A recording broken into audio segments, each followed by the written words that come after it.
Hey guys, this is the last video in the South Korea series. What I'm going to do is recap everything I went over in the past videos. I'm going to give you some safety tips.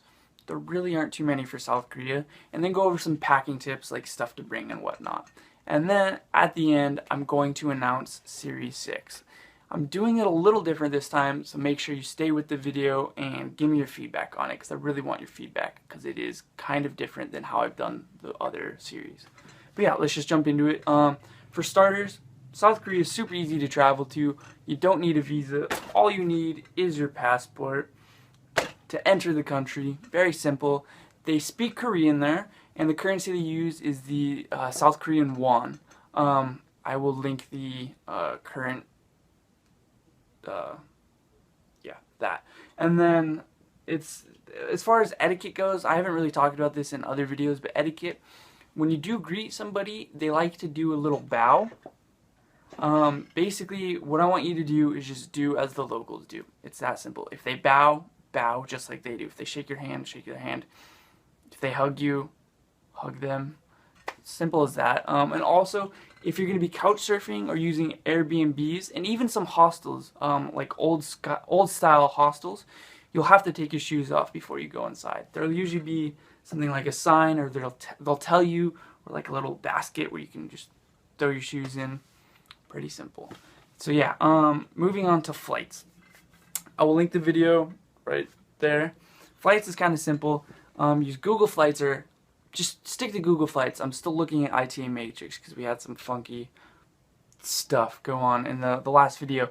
But one thing to keep in mind is to not limit your stops. You'll see in the video that by limiting your stops to only one, you'll miss out on a shorter flight. A shorter flight by up to 10 hours. That was only $10 more. It was something like a 15-hour layover for one stop, but for two stops, it was only totaled to about 5 hours. So don't limit stops.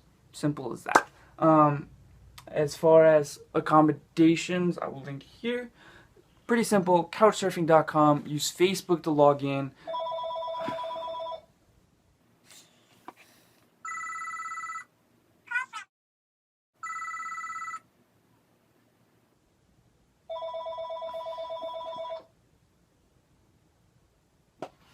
Pretty simple. Couchsurfing.com. Use Facebook to log in.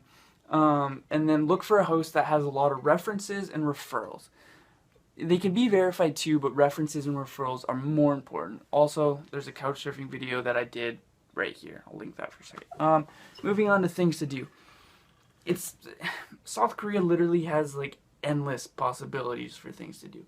There in Seoul alone, there's like, you could spend a month there and not run out of things to do. There's fortresses and museums, and there's bullet trains, and there's national parks with rock climbing, and there's like, you're not gonna not have something to do if you go to South Korea. Like, I can't even go over everything that there is to do in like an hour-long video. You'll be fine, I promise. So yeah, let's move on to safety tips. There really isn't much to talk about. South Korea is like one of the safest countries in the whole world. As long as you don't look like a tourist, you look like you know where you're going at all times, no one's going to bother you. The ones that do, overly friendly people that come to you to help you, those are the ones you have to be cautious about. If you approach somebody and they're going to be super helpful, they're going to be super friendly, but it's the people that come to you to help you. Those are the ones you have to worry about. But yeah, you're going to be fine. Like, the only thing about South Korea that I would even be a little bit worried about is North Korea, but North Korea just likes to, you know, flex their non-existent muscle and throw out threats that they can't back up. North Korea is not going to attack South Korea. You'll be fine, I promise. Don't hold me to that in case North Korea does do something. Whatever. Next, I'm going to move on to stuff that you should bring with you no matter what. I always tell people to bring a first aid kit. Basically, anything you use on a regular basis that you're not going to want to go and find in the middle of the night if you need it.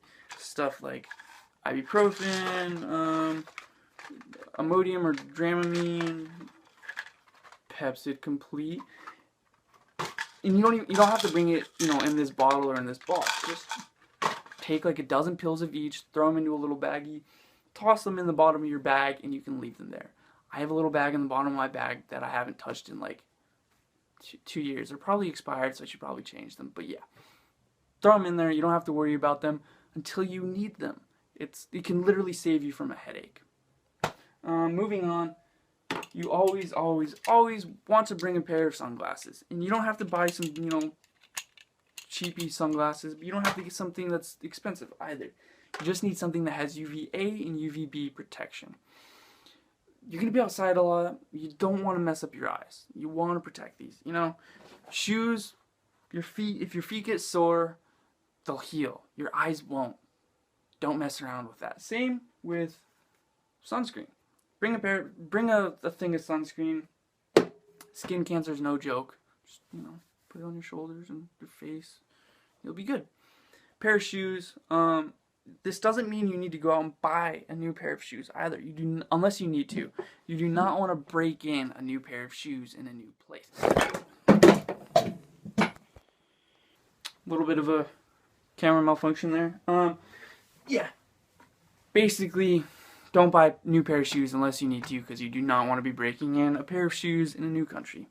Moving on to what to put all that stuff in. Now, I can't tell you what to bring as far as clothes. It's really dependent on your needs.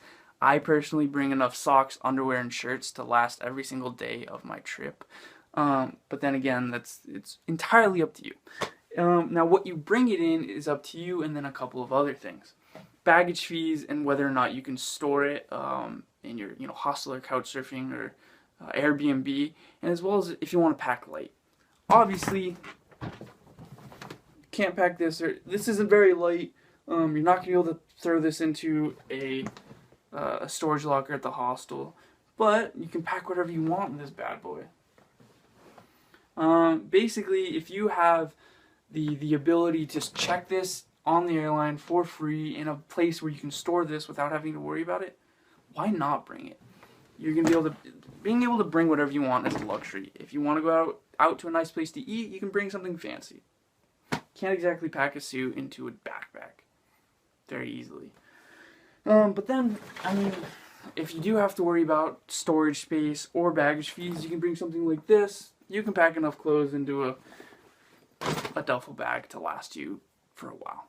Trust me on that. Now I'm rambling. Moving on to Series 6. I'm doing it a little different this time. Normally I have you guys vote on the destination. With this new series, I am teaming up with the India Travel blog. It's indiatravelblog.com to do a series on traveling to India. If you guys have an issue with that, comment below. Tell me you have an issue with it. If you do, we'll go back to the old style where you guys vote on it. I'm really looking forward to actually working with these guys. It'll be cool having first-hand knowledge on India, because I know nothing about India. So it'll be cool getting all of this information directly from the source. But yeah, that's Series 5, South Korea. An awesome place to go to. Really, really safe, not too expensive. It's a good place to go. See you in the next series. There'll be some videos in between this series and the next series. But yeah, see you next time.